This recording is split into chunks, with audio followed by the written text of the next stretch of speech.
أعوذ بالله من الشيطان الرجيم. بسم الله الرحمن الرحيم. السلام عليكم ورحمة الله وبركاته.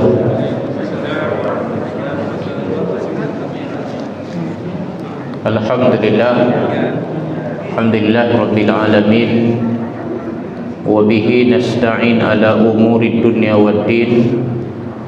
Asyhadu an la ilaha illallah wahdahu la syarika lah, wa asyhadu anna Muhammadan abduhu wa rasuluh alladzi la nabiyya ba'dah. Allahumma salli wa sallim ala nabiyyina Muhammad wa ala alihi wa ashabihi ajma'in. Amma ba'd. Hadirin wal hadirat jamaah salat maghrib Masjid Al-Muhajirin Komplek Bumi Asri yang dirahmati oleh Allah. Alhamdulillah dalam keadaan sehat wal afiat.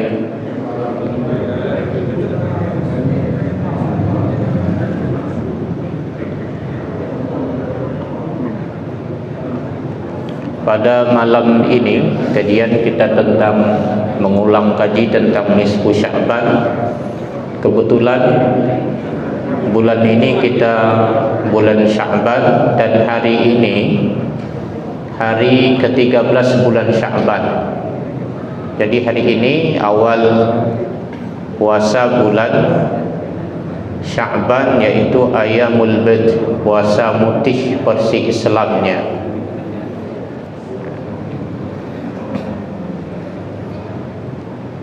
Nisfu Sya'ban, ini bulan Sya'ban. Dzalika syahrun yaghfulun nasu anhu baina Rajabin wa Ramadan, wa huwa syahrun turfa'u fihi al-a'malu ila rabbil alamin, fa uhibbu an yurfa'a amali wa ana sha'im.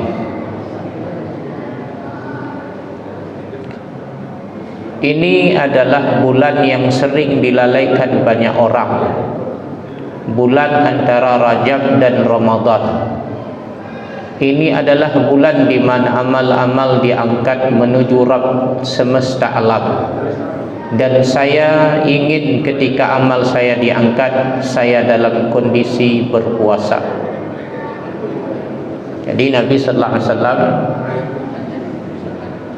bulan Sya'ban bulan yang paling banyak beliau berpuasa selain daripada bulan Ramadan. Kemudian kita masuk kepada hadis keutamaan nisfu Sya'ban. Hadis keutamaan nisfu Sya'ban yang pertama dari hadis Abu Musa Al-Asy'ari, bahwa Nabi sallallahu alaihi wasallam bersabda, Inna Allah la yatna'u laylatan nisfi min Sya'ban fayaghfiru li jami'i khalqihi illa li musyrik aw musyahid. Sesungguhnya Allah melihat pada malam pertengahan Sya'ban, maka Dia mengampuni semua makhluknya kecuali orang musyrik dan orang yang bermusuhan. Yang kedua, hadis dari Ali karamallahu wajhah, idza kanat lailatu min Sya'ban faqumu lailaha wa sumu nahariha fa inna Allah yanzilu fiha li ghurubi syamsi ila samai dunya fayaqul ala min mustaghfirin li fa aghfir lah, ala min mustarzik fa arzuqah, ala mubtalan fa'afiyah, ala kada hatta yatlu al-fajr. Jika datang malam pertengahan bulan Sya'ban, maka lakukanlah qiyamul lail dan berpuasalah di siang harinya, karena Allah Subhanahu wa ta'ala turun ke langit dunia saat itu pada waktu matahari tenggelam. Lalu Allah berfirman, adakah orang-orang yang minta ampun kepadaku, maka aku akan ampuni dia. Adakah orang yang meminta rezeki kepadaku, maka aku akan memberi rezeki kepadanya. Adakah orang yang diuji, maka aku akan selamatkan dia. Allah berfirman tentang hal ini sampai terbit fajar. Ini hadis yang kedua Kita jelaskan dulu dari segi riwayatnya. Hadis riwayat Ali karamallahu wajhah ini, hadis ini diriwayatkan oleh Imam Ibnu Majah. Di dalam sanadnya terdapat rawi yang bernama Abu Bakar bin Abdullah bin Muhammad bin Abi Sabrah Al-Quraisy Al-Amiri Al-Madani. Menurut para ulama kritikus hadis, Abu Bakar bin Abi Sabrah adalah pemalsu hadis. Imam Ahmad bin Hanbal meriwayatkan, mengatakan bahwa Abu Bakar bin Abi Sabrah adalah pendusta dan pemalsu hadis. Imam Al-Bukhari menuturkan Abu Bakar bin Abi Sabrah adalah mungkarul hadis. Mungkarul hadis artinya hadisnya mungkar karena ia banyak berbuat maksiat. Sementara menurut Imam Al-Nasai, Abu Bakar bin Abi Sabrah adalah matruk. Matruk itu artinya dituduh pendusta ketika meriwayatkan hadis. Oleh karena itu, hadis riwayat Ibnu Majah yang bersumber dari Ali radhiyallahu anhu ini kualitasnya lemah sekali, artinya dhaif jiddan, karena maudhu' palsu, mungkar atau matruk, sehingga dengan demikian ia langsung masuk ke dalam kotak yang tidak bisa diamalkan dan tidak bisa disebarkan, tidak dapat dipertimbangkan lagi, dan tidak dapat dijadikan dalil sama sekali. Ya, hadis dari Ali tadi, hadis yang ini, ya, dari segi matannya ini bagus, ya. Apabila malam nisfu Sya'ban kita diperintahkan untuk qiyamul lail, puasa di siangnya, ini sebenarnya matannya tak ada masalah. Tetapi karena yang menyampaikan kabar itu yang bernama Abu Bakar bin Sabrah tadi, yang itu yang bermasalah. Abu Bakar bin Abi Sabrah ini, yang ini ulama menilai dia berdusta, pelaku maksiat, pemalsu hadis. Maka apapun yang ia sampaikan itu menjadi hambar semuanya. Maka hebatnya itu ulama hadis begitu telitinya. Jadi dalam sanad,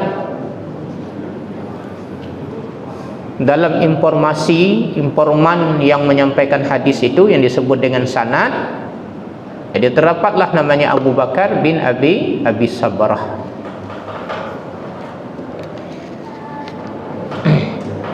Kemudian hadis yang ketiga dari Aisyah Ummul Mukminin, bahwa beliau menuturkan, faqidtun nabiyya sallallahu alaihi wasallam fa kharajtu fa idza huwa bil baqi' rafi'an ra'sahu ila as-sama'i faqala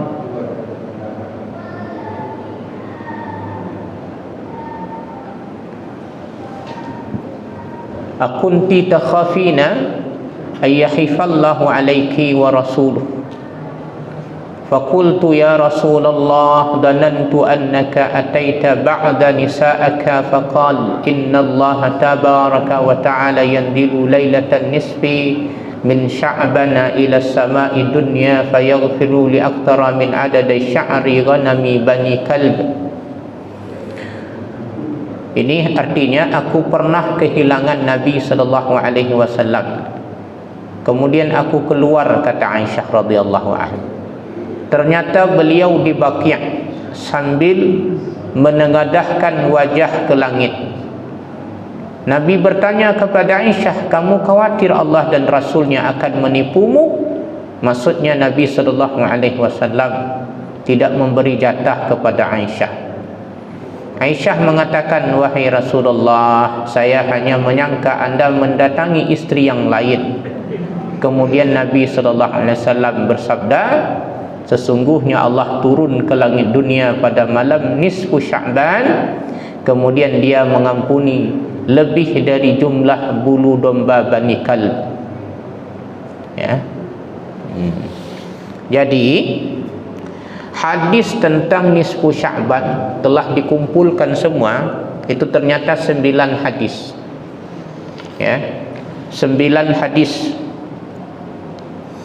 Dari 9 hadis tadi, kalau dikumpulkan semuanya, memang semuanya dhaif. Tak ada yang sahih, tak ada yang hasan. Jadi hadis itu kan terbagi kepada 3.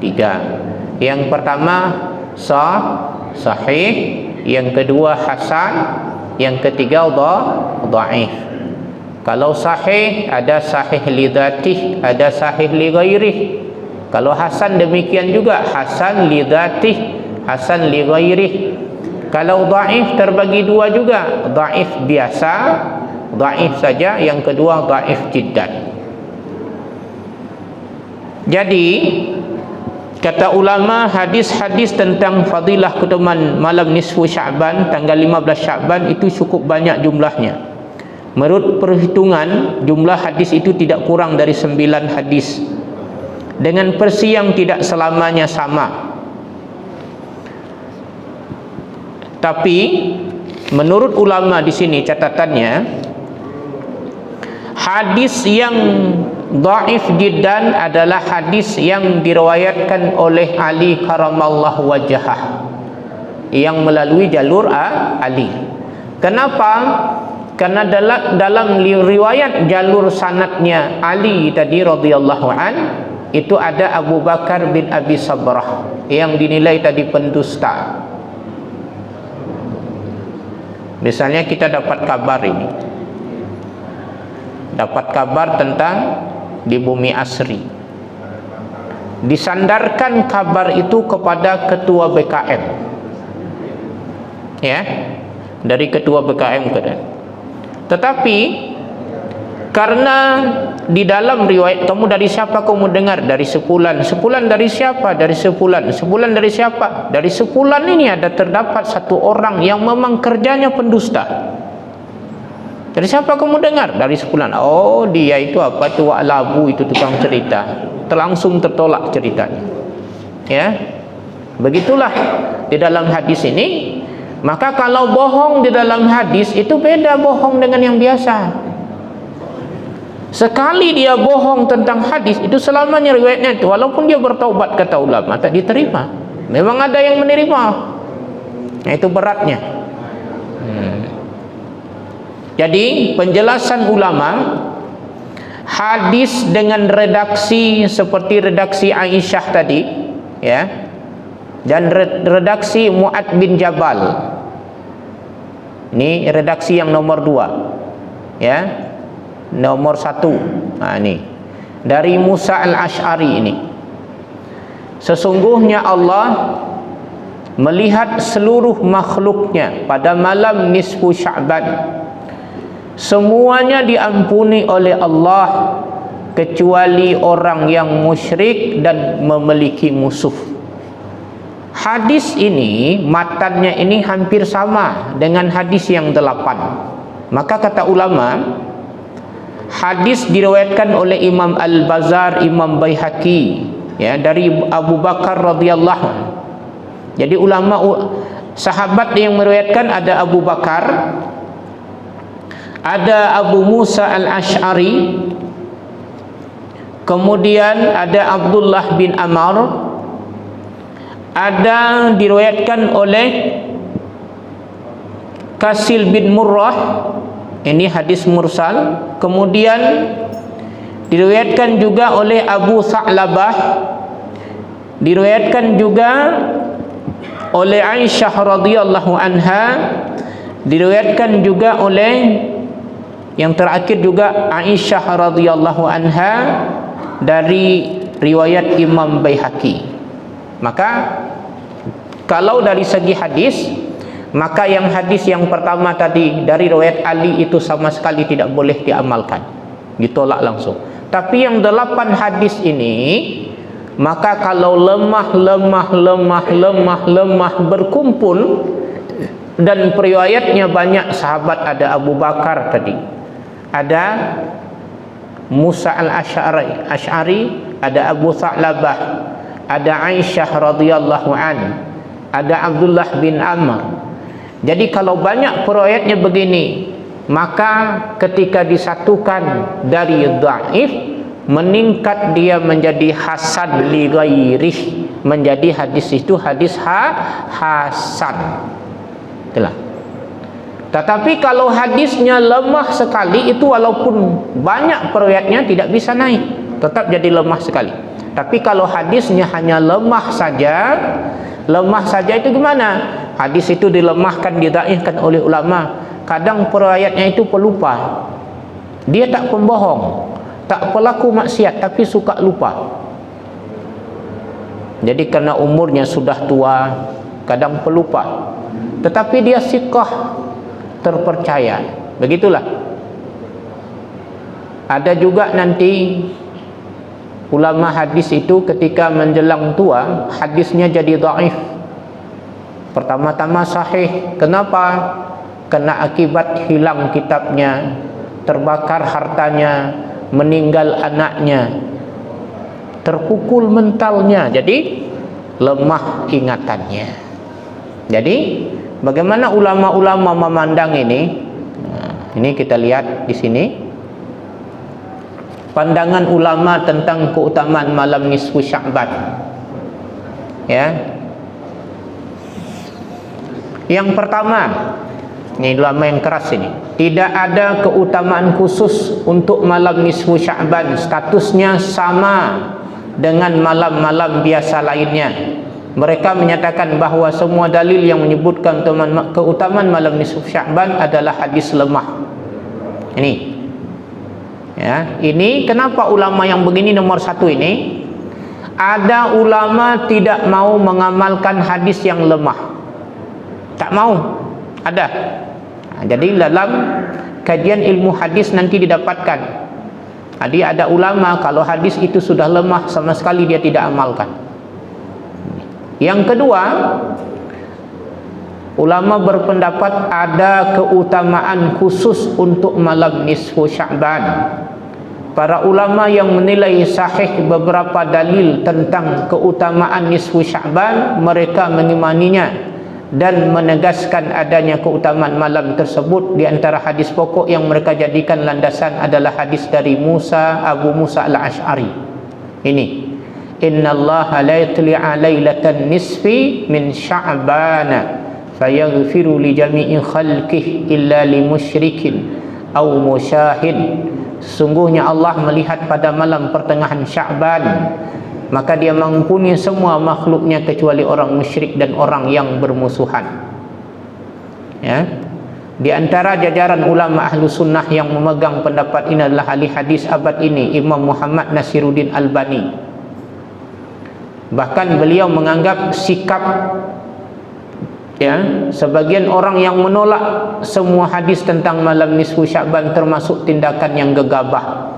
Setelah menyebutkan salah satu hadis tentang keutamaan malam nisfu Sya'ban, Syekh Albani mengatakan, fama naqaluhu Syekh Al-Qasimi rahimallahu ta'ala fi islahil masajid, Saffa halaman 107, an ahlil ta'dil wa tajrih annahu laysa fi fadli lailatin nisfi min Sya'ban hadithu sahih falaysa mimma yanbaghi al-i'timadu alayhi wa la in kana ahadun minhum utlika mithlu hadha al-qawl fa innama utiya min qabli tasarru'i wa adamil wasa'il juhdi litatabbu'i turuqi ala hadha an-nahwi alladhi baina yadayk wallahu ta'ala huwal muwafiq.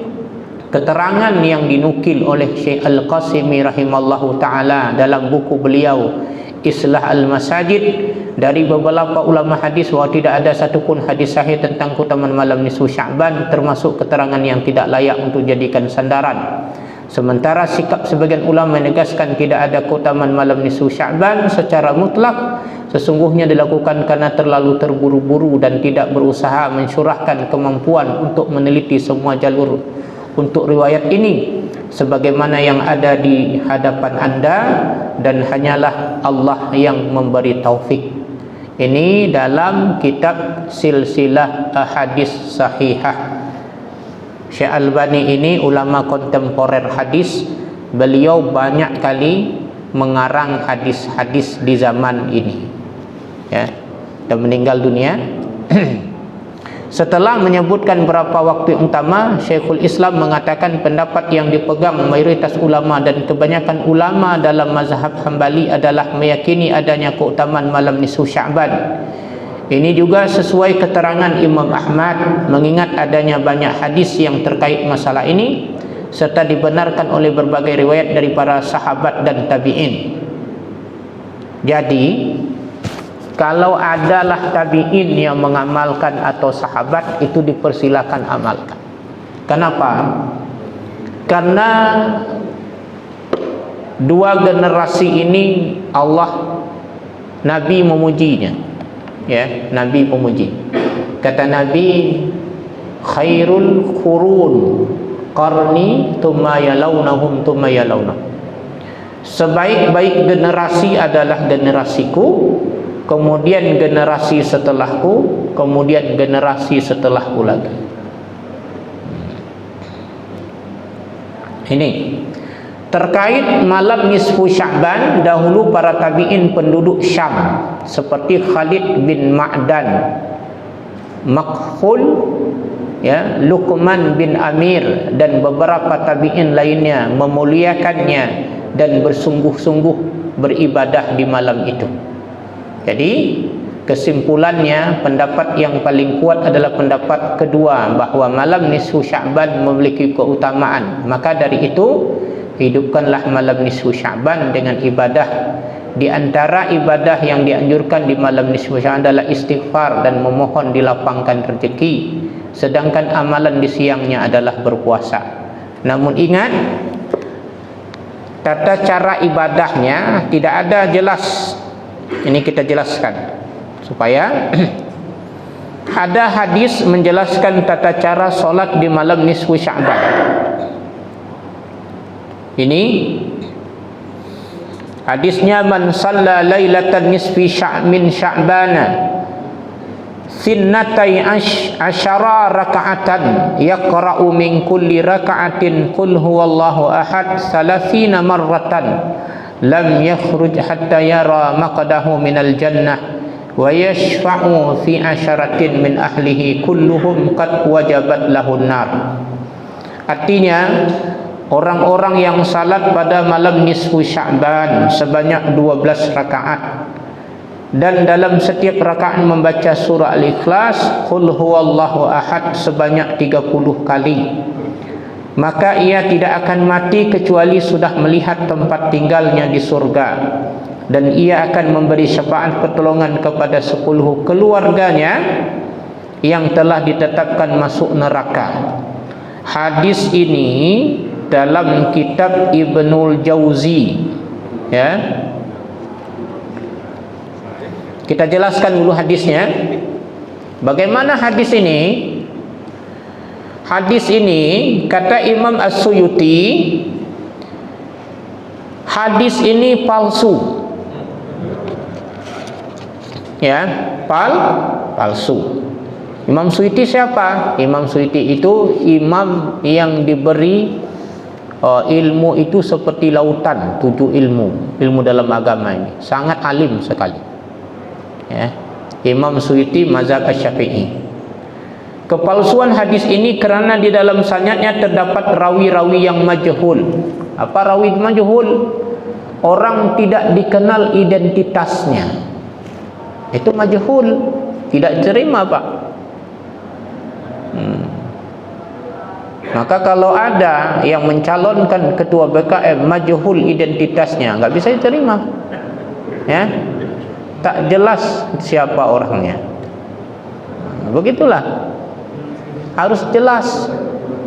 tiba-tiba udah ditangkap nanti sama polisi.